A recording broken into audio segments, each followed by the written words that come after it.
Todo un placer saludarle, bienvenido a través de Radio Colosal. Arranquemos con un tema jurídico. El día viernes el Tribunal Contencioso Electoral de alguna manera le da la razón a Álvaro Noboa, porque ordena que el movimiento al que él está perteneciendo en este instante puede inscribir candidatos y da la disposición para que se acepten las candidaturas. Sin embargo, se dio una serie de temas. Al final, ayer, el Consejo Nacional Electoral dice que no van a acatar la disposición del contencioso electoral, que Álvaro Noboa no lo inscriben porque no lo inscriben, y que no interesa o no les interesa a ellos lo que diga el contencioso electoral. Jurídicamente hablando, el contencioso electoral está sobre ellos y los puede destituir, tengo entendido, ¿no? Bueno, muchísimas gracias por la entrevista y muy buenos días con todos los radioescuchas. Sí, efectivamente, el Tribunal Contencioso Electoral es un tribunal de alzada o de apelación que está jerárquicamente sobre el Consejo Nacional Electoral. Y a mí me sorprende sobremanera la ignorancia jurídica por parte no de Atamaín, porque no sé si es que es abogado, pero supongo yo que tienes asesores que le guían para tomar esas decisiones. Decía que es una decisión totalmente desacertada, pero bueno, yo en una entrevista anterior que tuvieron la bondad de hacerme, yo más o menos precisé cuál era mi óptica del problema, y que sigue siendo la misma. A ver, hay un pacto doloso, digamos, o mañoso entre el gobierno y el Consejo Nacional Electoral para no permitirle a Álvaro Noboa la participación. Simple.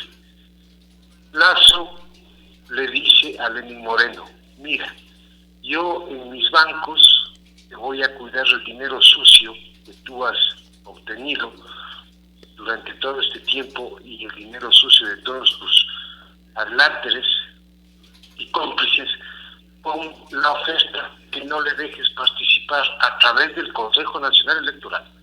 Porque no nos olvidemos que el Consejo Nacional Electoral fue puesto y protegido por Lenín Moreno, protegido a través de la compra de asambleístas, cuyo pago fue los negocios sucios del Hospital de Pedernales y otros. Eso es más evidente que el día. Ya. Entonces decía yo que ese es el pacto sucio que hizo el gobierno con Lazo para no dejarle participar a Álvaro Noboa. ¿Por qué? Porque Lazo sabe que la única persona que pudiera ganarle es Álvaro Noboa, y digo esto más allá de la capacidad que tenga el señor Noboa de dirigir el país. Mire, la ciudadanía está totalmente cansada de tanto pillo, de tanto lacrosidad que ha habido, de tanto ofrecimiento, y creo yo que se da cuenta que la única opción o la mejor opción para el país es la inversión. Puede ser que los empresarios, algunos sean tildados de explotadores, de mañosos, de evasores, lo que fuere, pero no es menos cierto que en la realidad social y económica, ¿saben qué vivimos? La inversión es la que genera trabajo. Entonces, bajo esta premisa, creo yo decía, mejor dicho, estoy convencido de que el país, de la única manera que puede salir adelante y generar empleo, es con la empresa privada, con inversión privada, porque está más que demostrado que la administración pública lo único que ha hecho es quebrar las empresas y vender simplemente ya los años o lo que queda de las empresas a otras empresas privadas que vienen y hacen un abuso en el servicio y en el cobro de los servicios. Entonces, mire, para concluir esto, yo creo que Álvaro Noboa es ahora, actualmente, la única opción para el país, porque simple y llanamente va a traer dinero, va a traer inversión, y eso es lo que va de alguna manera a generar empleo y estabilidad. Puestas como están las cosas, ¿qué podría pasar? Si el contencioso electoral hace respetar su decisión, Inclusive podría destituir a los miembros del Consejo Nacional Electoral que se opongan a la determinación que han tomado. Y la otra pregunta sería, ¿qué opción le queda a Noboa para realmente poder inscribirse? Porque estamos en, como dice la canción, es merengue, no es merengue. Es merengue, no es merengue. Un día está inscrito, otro día dicen que ya no está inscrito. Un día sí va, otro día el Consejo Electoral le dice que no va. ¿Qué mismo pasa, no? O sea, no hay una determinación. Pero, ¿tiene Noboa una posibilidad en este momento? Mire, tal como están las cosas, yo pienso que sí. Y en último caso, debería la Corte Constitucional intervenir, porque en definitiva yo como abogado sé que no es una instancia, ciertamente, pero de acuerdo al esquema jurídico que vive el país, es el ente que tiene la última palabra respecto de todas las decisiones, respecto de todos los actos jurídicos que se hagan en todos los órdenes. Ahí vamos a un problema, mi querido doctor. Hace 3 semanas ya le pidieron que intervenga. El juez Arturo Torres envió precisamente, de lo contencioso electoral me refiero, le pidió criterio a la Corte, y la Corte le dijo que eso tenían que resolverlo ellos. ¿Qué pasa si lo vuelve a decir igual? Que lo resuelvan ellos, que es un tema electoral. Bueno, ¿qué le puedo decir? Lamentablemente, aquí, por parte de las instituciones y de los funcionarios que componen esas instituciones, hay una desidia total, un egoísmo, y se lavan las manos. Yo no sé realmente por qué la Corte Constitucional no quiere intervenir, porque ellos deberían dilucidar, de acuerdo a la normativa constitucional, que es la reguladora de todos los actos jurídicos y administrativos de la República, qué es procedente y qué no es procedente. Ahora vaya a ver usted qué intereses oscuros habrá de fondo, porque no se dice que para la designación de los miembros de la Corte Constitucional, al igual que para la designación de los miembros de la Corte Nacional de Justicia, si bien es cierto, en teoría y en papeles se nos dice que son producto de un concurso, nosotros sabemos que en la práctica eso se maneja políticamente. Para muestra, las famosas entrevistas que se hicieron en el periodo gubernamental anterior, que era prácticamente una gestión decisoria para la designación de los jueces. Me parece que tenían una valoración de 10 a 20 puntos. ¿Ya? Y ahí es donde se decía el no, el sí, el no, el sí. Entonces, imagínense en un país que lamentablemente está manejado por políticos corruptos que lo único que buscan es llenar su bolsillo y sus intereses personales. Esto no va a dejar de pasar, no va a dejar de pasar. Yo lamento mucho que la Corte Constitucional haya tomado esa decisión. Y frente a esto, usted me acaba de informar, por cierto, vivimos en una total incertidumbre. Ojalá no pase lo que antaño pasó, es decir, una dictadura. Porque en definitiva que van a decir, bueno, los políticos no se ponen de acuerdo, este es un país de nadie, y obligarán o les obligarán a los que siempre han tenido el poder y han mandado, que son los militares, a que nuevamente asuman la dirección del país, lo cual sería totalmente lamentable para la región. Me quedo pensando en algunos temas y lo primero que me viene a la mente al ver esto es que seguramente estamos politizados y que eso es lo que hace difícil las cosas. Cada cual está respondiendo no a la función, no a la justicia, sino a sus intereses políticos y politiqueros. Y eso es obviamente grave. Usted mencionaba a la Corte. En este instante se están cambiando jueces y aparentemente solo 2 sacaron una calificación medio aceptable y el resto no sacaron ni siquiera un punto sobre 20. Y uno termina preguntándose, bueno, ¿y qué pasó?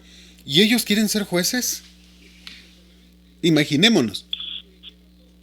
Bueno, verá, lo que pasa es que las cosas se manejan de una manera tan vedada y tan velada que yo no sé por qué no se hacen públicas las candidaturas, las calificaciones, las exposiciones y los exámenes.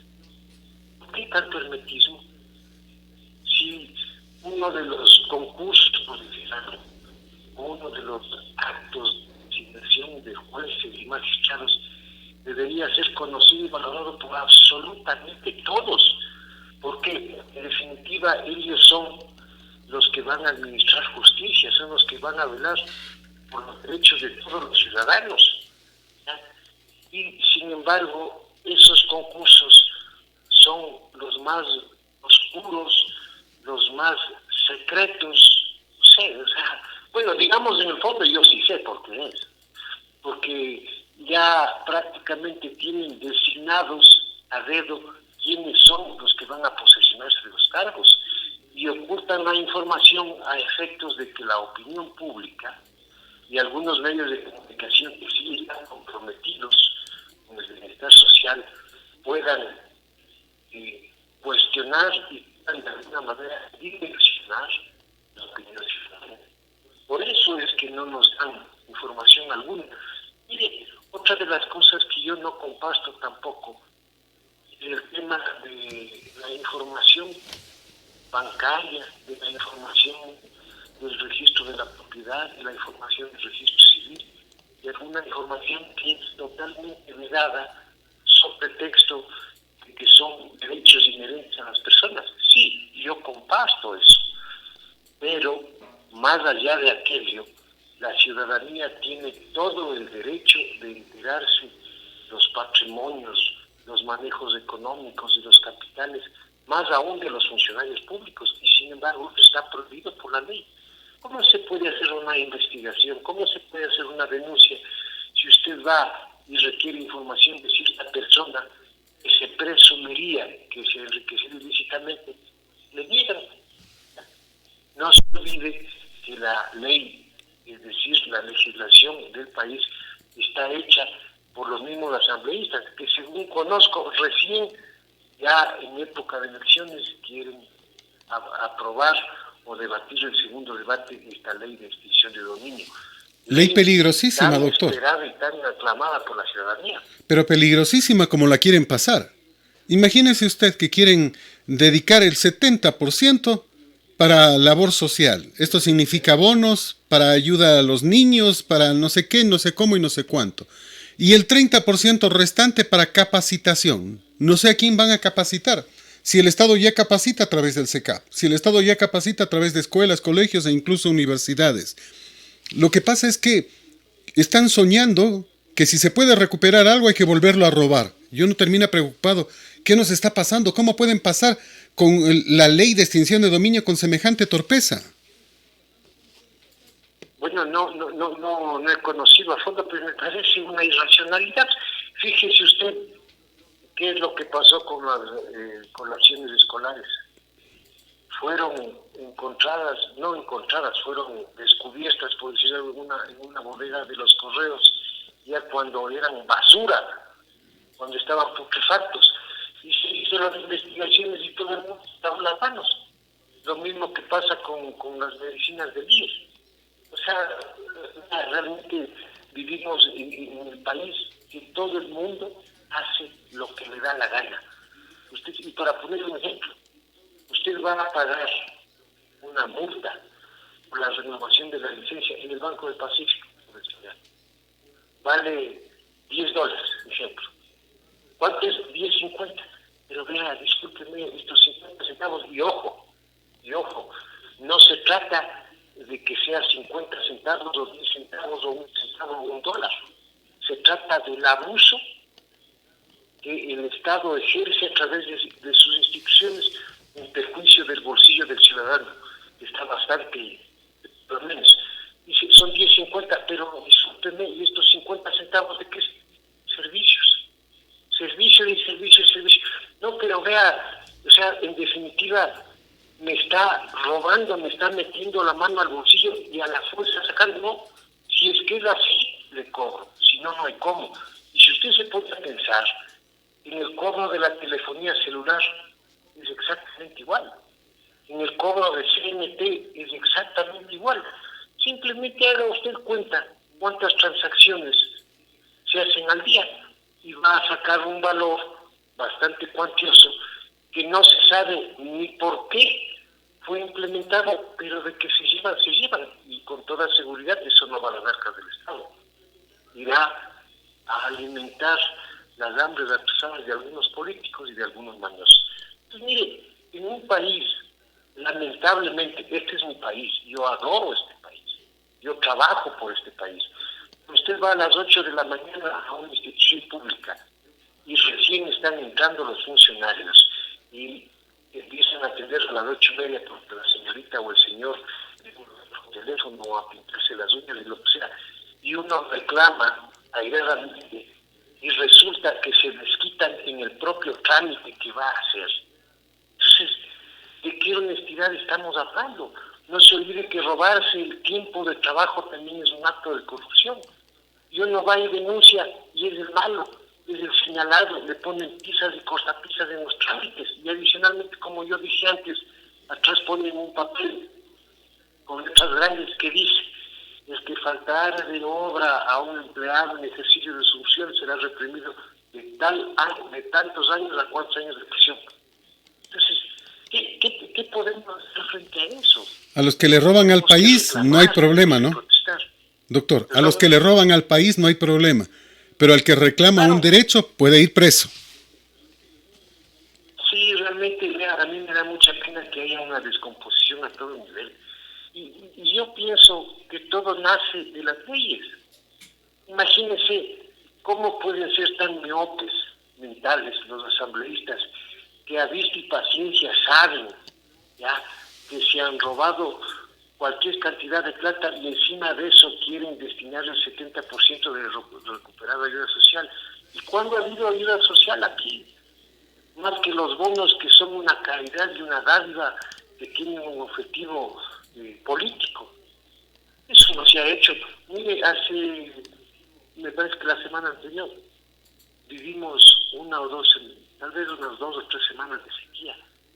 Vaya a ver usted lastima la situación del campesino, teniendo tantos y tantos recursos hídricos que van a desembocar en el mar.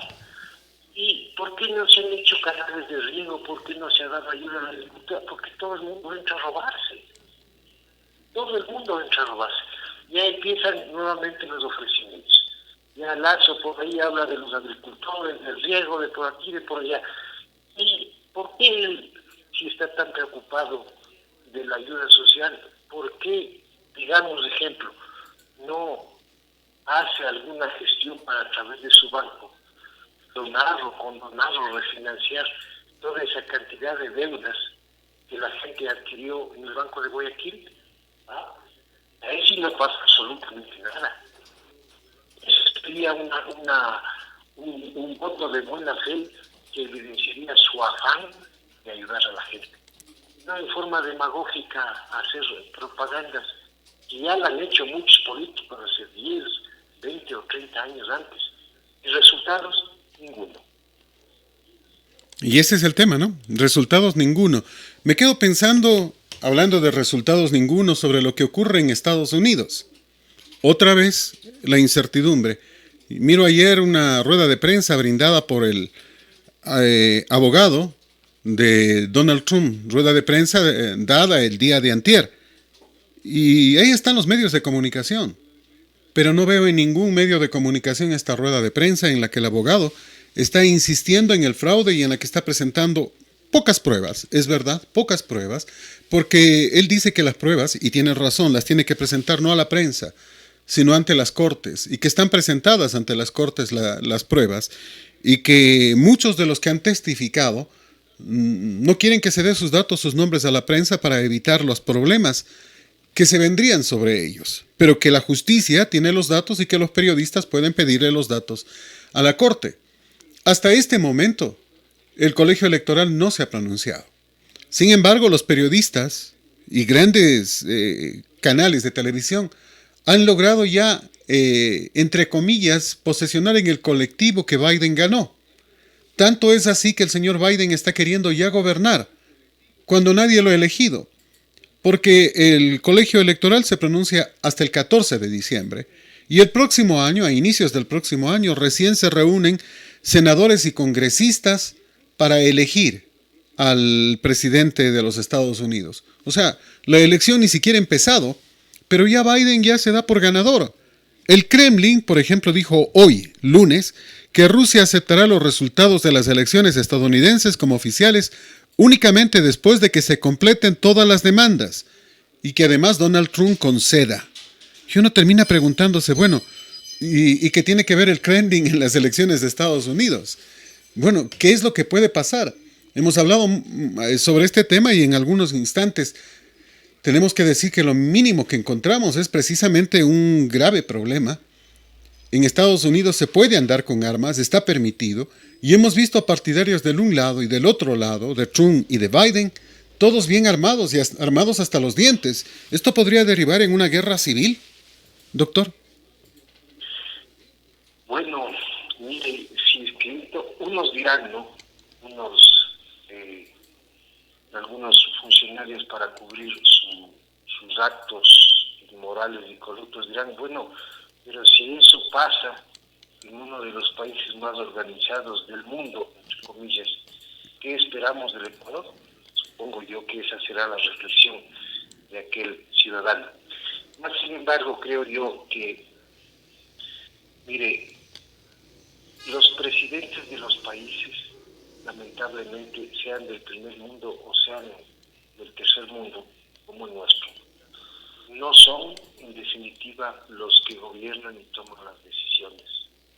Son grandes grupos de poder y grandes grupos económicos que lo único que hacen es protegerse entre ellos. No se olvide, ahora con el tema informático y las redes sociales, quienes están manejando la información están manejando las decisiones políticas, ciertamente. No es el propio presidente, no es el propio Senado, no es el propio Congreso. Son estos grupos mafiosos que manejan a su antojo la convicción social y colectiva. Usted vea que en los Estados Unidos ya algunos de estos grupos ya le declararon ganador a Biden. Y ese triunfo está ya enraizado en la conciencia de algunos estadounidenses. ¿Qué va a pasar si es que la justicia revé o revoca esta decisión que pese a no ser oficial, pero está ya enraizada en la sociedad norteamericana? ¿Qué pasaría si es que la justicia revoca eso? Yo creo que podría llegar a una guerra civil. Podría llegarse a una guerra civil. Y es simple.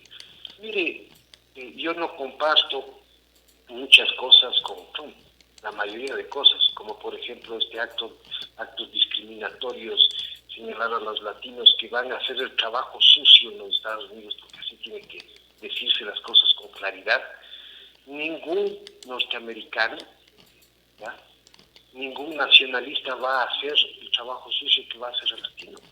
Escúchenme, a servir de, no todos desde luego, no, pero su gran mayoría, a servir de jardineros, de albañiles, de empleada doméstica, de cocinera, de niñera.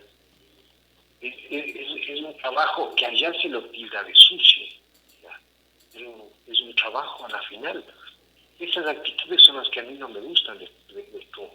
Pero sí me gusta que, más allá de lo voluble que puede ser su carácter, él, cuando tiene que decir las cosas en la cara, así sea de una manera un poco cordial, lo dice, sin temor ni resquemor, y así nosotros tenemos que actuar, ¿ya? Entonces, lamentablemente, creo que estas actitudes o estas decisiones afectaron a muchos grupos de poder que están atrás del gobierno. Y ellos fueron los que decidieron que no podían mantener a Trump con esa actitud en el gobierno y consecuentemente pusieron a trabajar todo su andamiaje informático para darle a Biden, que aparentemente es una persona más manejable, el poder. Y atrás de él, ellos hacer lo que siempre han venido haciendo, cuidando sus intereses y acrecentando su economía. Es lamentablemente la realidad mundial. Y bueno, nosotros aquí en nuestra pequeña realidad tendremos que adaptarnos y seguir trabajando para que el país pueda salir adelante. Y ese es el tema. Y hablando de nuestra realidad, para mañana, a las 10 de la mañana, está previsto el juicio político a María Paula Romo. ¿Qué podría pasar en este juicio político? En que, insisto, a la ministra se la juzga por lo que hizo en octubre del año anterior. Y yo creo que ahí no hay problema. El problema de la ministra sería juzgarla precisamente por supuestamente haber entregado cuotas de poder en la asamblea, por haber negociado con oficinas de la agencia de tránsito, etcétera, etcétera. Allí está el tema. Pero sobre eso no la acusan. ¿Y por qué no la acusan sobre aquello? Porque tendrían que acusarse los asambleístas también, porque ellos recibieron las prebendas, ellos recibieron los cargos, ellos recibieron inclusive dinero en efectivo. Pero sobre eso, reitero, no la acusan a la señora Romo. ¿Qué puede el país esperar de una asamblea como esta con 2% de credibilidad? Bueno, sí, efectivamente, el juicio político, según tengo entendido, no va por el lado del pago de favores, y esos favores son salvarle Tamayo. No se contaron con los votos suficientes para sancionarle a Tamayo, a cambio de que se han entregado cuotas de poder. Una de ellas, y la más evidente, no la más vergonzosa, pero la más evidente en este tema del hospital de Pedernales. No va por ese lado el juicio, sino más bien por el lado de que ella entregó bombas caducadas a la policía. Ese del tema. Pero bueno, más allá de eso, yo estoy seguro de que le van a sancionar, de que le van a censurar. Primero, porque los asambleístas lo que van a hacer es lavarse las manos. Decir, aquí está nuestra gestión, nosotros hemos cumplido con nuestro deber. Se le ha destituido a la asambleísta, a la ministra de Gobierno. Y segundo, porque ya se avecinan las elecciones. Tercero, también por lo que usted dice. Si es que nosotros entramos a analizar estos actos de corrupción, creería yo que el 60 o 70% de los asambleístas están inmiscuidos en esto. Todo el mundo lleva. Ahora, sí sería bueno que se les haga un examen, digamos, a estos para ver con qué capital entraron, con qué patrimonio entraron y con qué patrimonio salen. No, pero ellos, en base a la inmunidad que tienen, son intocables. No nos olvidemos que la inmunidad se refiere a actos propios de la función, es decir, actos funcionales, no en sus actos particulares. Sin embargo, aquí se entiende la ley o se aprecia la ley de acuerdo a la óptica de cada uno. Y como hasta ahora sigue funcionando el tema de las cuotas políticas, mira, ¿sabes qué? Dale este trabajito a mi sobrina, a mi amigo, a mi compadre, lo que sea, y yo me comprometo a cubrirte en el tema de fiscalización, por poner un ejemplo, en el Consejo Provincial, en el municipio, y así funcionan las cosas. Y si es que no le das el trabajo, vas a ver, empiezan a fiscalizarle, a investigar, en fin. Y como todo el mundo, o la gran mayoría, aquí en el país tiene rabo de paja, tienen que darse a ese tipo de condicionamientos. Que me perdonen, por cierto, porque funcionarios públicos sí hay, y sí hay funcionarios honestos. Que me perdonen ese mínimo porcentaje de funcionarios y buenos ecuatorianos en la administración pública. Pero, por lo demás, las pruebas al canto. Ahí está. Todos los días instituciones institución que se topa, institución corrupta, negociados. Y prueba de ello, adicionalmente, es que el país vive endeudados. ¿Qué dice Moreno? Que negocia con el Fondo Monetario Internacional porque no hay dinero, no hay para pagar recursos, no hay para esto, no hay para este otro. No nos olvidemos que fue parte del gobierno anterior, y los del gobierno anterior le pusieron a él. Entonces la corrupción sigue. Ahora resulta que Moreno no sabía nada. Y resulta para los correístas que Moreno es un traicionero.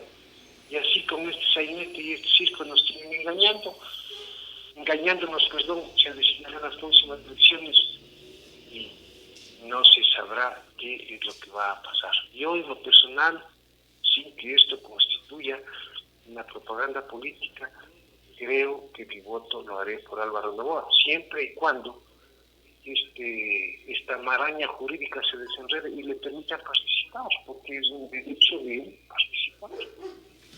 Por lo menos eso dicen en la ley, ¿no? Me quedo pensando, ¿no? El juicio a Romo termina siendo un show barato. La quieren fuera del cargo por lanzar bombas, entre comillas, caducadas o expiradas, pero han sido incapaces de ponerse de acuerdo y conseguir los votos para destituirla por el reparto de los hospitales. Dicho de una manera directa, el juicio a Romo es un show barato y veremos en qué termina el día de mañana. Lo que sí preocupa es el tema de los sicariatos, pues. Hace 2 días o 3 días disfrazados de policías ingresan en horas de la madrugada a una casa absolutamente protegida, con guardias, etcétera, un condominio cerrado. Ingresan supuestamente vestidos de policías y diciendo que son policías. Llegan, se ponen frente a la persona, un ciudadano extranjero, y con 7 disparos acaban con su vida. A la mañana siguiente, un empresario minero y 2 de sus hijos fueron asesinados en Machala al estilo sicariato, igualito, ¿no? O sea, se cruza un taxi y llegan varias motos y empiezan a disparar y los matan. Y en Huaquillas, ayer, en una cevichería, otra vez al estilo sicariato, matan a 3 personas. Oiga, ¿nos quedamos en Colombia? Porque dicen que íbamos camino a Venezuela, pero parece que nos quedamos en la Colombia de Pablo Escobar, donde se mandaba a matar por cualquier cosa. Esto es lo que le está pasando al país, y sobre esto no hay absolutamente nada, ¿no? Bueno, lo que pasa es que lamentablemente yo creo que las redes del narcotráfico, los tentáculos del narcotráfico, lamentablemente están en el país, y no es que llegaron recién, llegaron hace mucho tiempo atrás y se han enraizado aquí en la ciudad de Ambato. Y sí, a vista y paciencia, y todos los ambateños sabemos, gente que ha hecho su patrimonio de la noche a la mañana, ¿ya? ¿Y qué hacen las autoridades? Nada, absolutamente nada. Aquí en Ambato, a nivel nacional, a vista y paciencia de las autoridades, aterrizan las avionetas con alcaloides, van y vienen, ¿y qué ha pasado? Absolutamente nada.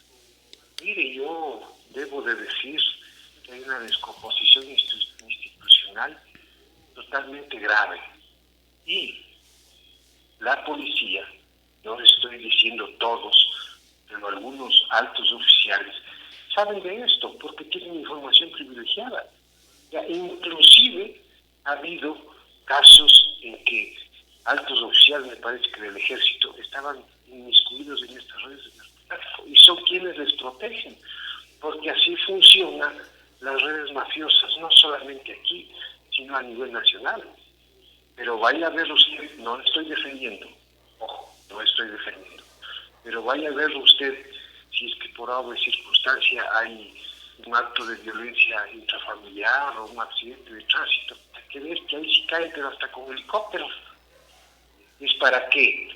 Para lavar su culpa y para justificar su accionar frente a la opinión pública. Sin embargo, se hacen de la vista gorda y dan las espaldas a estos actos que sí deben sancionarse con toda la rigurosidad de la ley. ¿Usted cree que la policía no sabe en una ciudad tan pequeña, por poner un ejemplo como Guaquillas, quiénes son los cabecillas de las redes de contrabando. Saben perfectamente. Sin embargo, no hacen nada porque posiblemente sean partícipes de esas actividades. Igual en Tulcán, no vamos a decir que la policía no sabe quiénes son los que contrabandeaban el gas y el combustible. Sabían perfectamente, sino que no hacían nada posiblemente porque participaban de esas actividades. Y así de simple. Entonces, yo lamento mucho que el país se vea abocado a este tipo de circunstancias. Dirán algunos porque no hay fuentes de trabajo, dirán otros que no han tenido la oportunidad de educarse, dirán otros que no hay préstamos, que no hay créditos, en fin.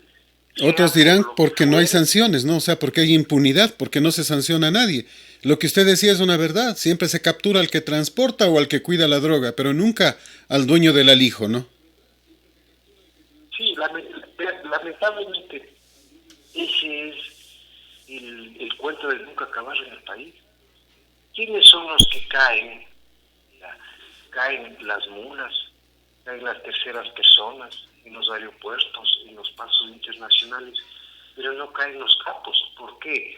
Porque los capos tienen una conexión directa con los jefes del control, es decir, con la policía, y en muchos de los casos más arriba, a nivel de estratos gubernamentales. Entonces, entre ellos se protegen. Vean lo que pasa en México, vean lo que pasa en Colombia. ¿Y qué hace la policía? Nada, absolutamente nada. ¿Qué hacen las autoridades? En su gran mayoría, tampoco nada. Yo tuve, ciertamente, y perdón que haga un paréntesis aquí, ¿no? En el Puyo, yo denuncié una estafa. Y la sala dice que mentir no es engañar. Y esto pongo solamente como ejemplo sobre la mesa para que la ciudadanía se dé cuenta de cómo se maneja la administración de justicia, así textualmente, que mentir no es engañar. Y sobre esa base quedó libre el estafador. Evidentemente, yo les expliqué a mis clientes cuál era esa miopía mental de los jugadores, pero en definitiva el estafador está libre. Y así puedo darle el ejemplo de un sinnúmero de hechos y causas que he tenido durante estos 25 años. Y no hay cómo reclamar, porque inclusive ahora los hechos procesales no pueden hacerse públicos, so pena de sanción al abogado. Son artimañas de instituciones jurídicas que se van creando para limitar los derechos y para que nadie pueda cuestionar las decisiones judiciales. Discúlpenme, eso es lo que a la ciudadanía irrita sobremanera. Y eso debe de cambiar. ¿Quiénes son los llamados a cambiar? Los asambleístas, porque ellos son los que hacen las leyes. Y vean cómo hacen las leyes, para encubrirse entre ellos y tapar a los grupos de poder.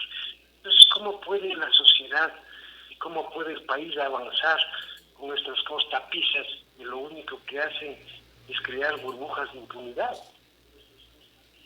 Me quedo pensando en algunos temas. Por ejemplo, ¿cómo pueden inclusive actuar los jueces? En el caso Bucaram, por poner un ejemplo, Jacobo Bucaram declaró el sábado pasado enemigo al juez que iba a conocer su causa. Y al juez le tocó inhibirse. Y esto sigue pasando, o sea, basta con que él declare enemigos a los jueces. ¿Quién lo juzga? Aparte de que los jueces tienen una enorme presión de la mafia bucaramista sobre ellos, ¿no? Que hace difícil que puedan sentenciar como corresponde. Y tenemos unos fiscales que dan pena, ¿no? La fiscalía, por ejemplo, lo que dice es que a Bucaram lo van a encausar únicamente por las reliquias arquitectónicas o reliquias encontradas, reliquias arqueológicas encontradas en su casa, nada más.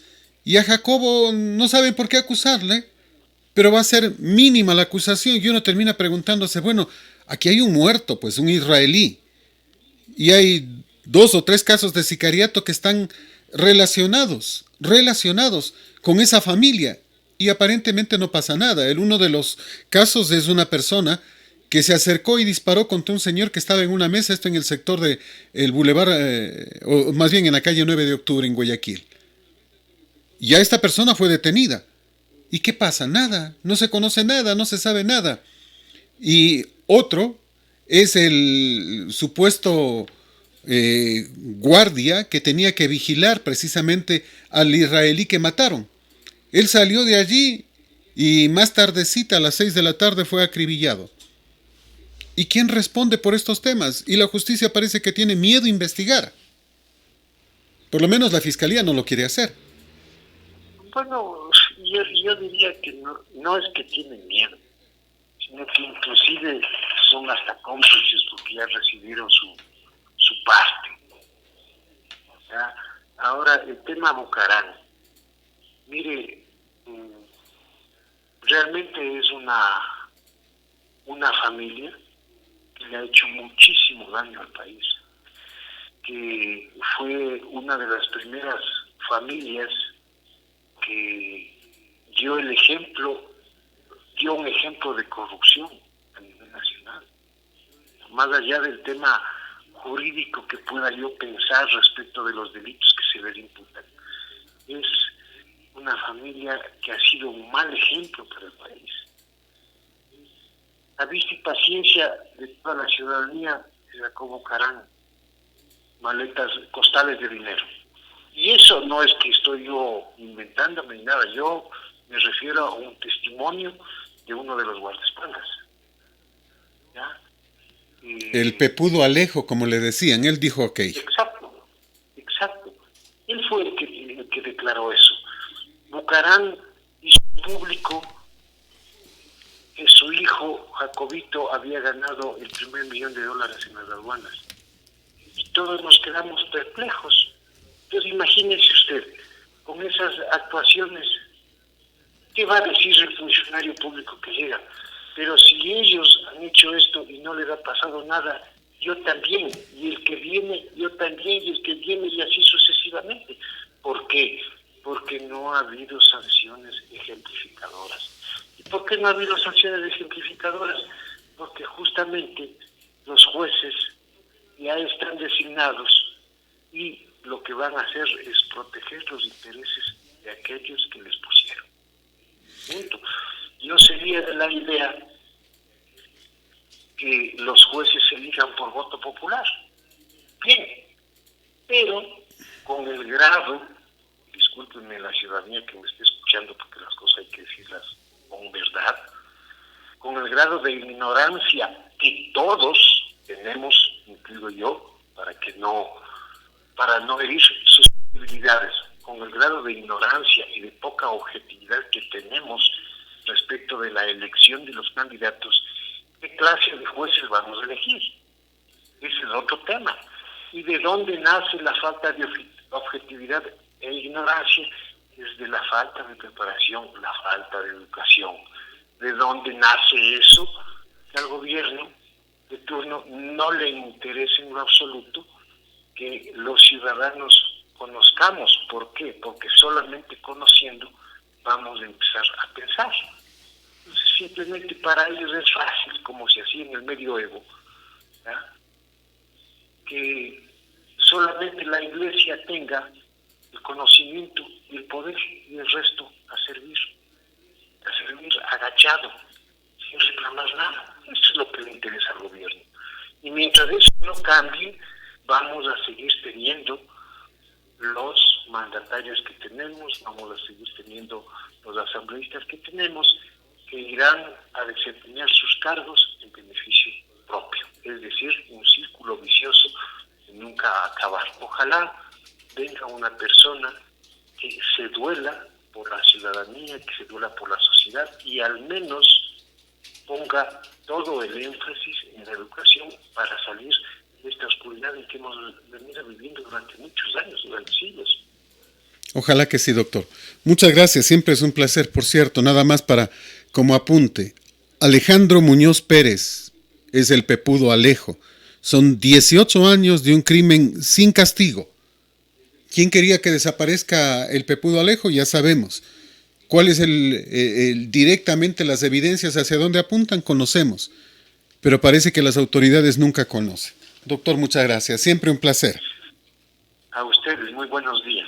Este es Colosal, la que sí le dice la verdad.